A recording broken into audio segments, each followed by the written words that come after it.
কিয়ামতের ময়দানে জাহান্নামের ভয়ে একটা লোক এদিকে সেদিকে দৌড়াইতে থাকবে। একটা পর্যায়ে সে দৌড়াইতে দৌড়াইতে একটা গাছের নিচে চলে যাবে। ওখানে গিয়ে দেখতেছে আরো একটা লোক কান্না করতেছে। তখন সেই লোকটা আবার এই লোকটাকে জিজ্ঞেস করতেছে, ভাই, আমি তো জাহান্নামের ভয়ে কান্না করি, কিন্তু তুমি কেন কান্না করো? এরপর প্রথম লোকটা বলবে, ভাই আর বইলেন না, আমি একটা নেকির জন্য কান্না করতেছি।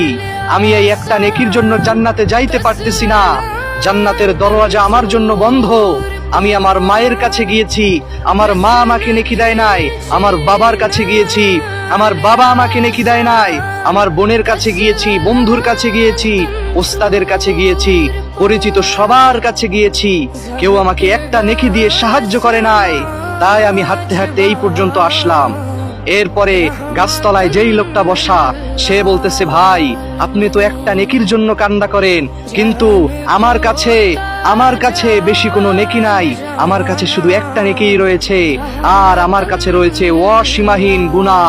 এই গুনাহ দিয়ে আমি কশ্চিন কালেও জান্নাতে যেতে পারবো না, আমাকে জাহান্নামে যেতেই হবে। তাই আমি তো যেহেতু পারবো না জান্নাতে যেতে, তাহলে আমার নেকিটা আমি আপনাকে দিয়ে দিলাম, আপনি জান্নাতে চলে যান। আল্লাহু আকবার।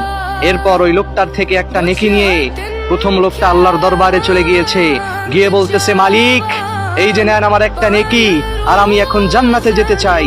আল্লাহ জিজ্ঞেস করবে, তুমি এই নেকি কোথায় পেলে? তখন লোকটা বলবে, আল্লাহ, গাছতলায় অমুক এক লোক, তার একটাই নেকি, সে আমাকে দিয়ে দিয়েছে।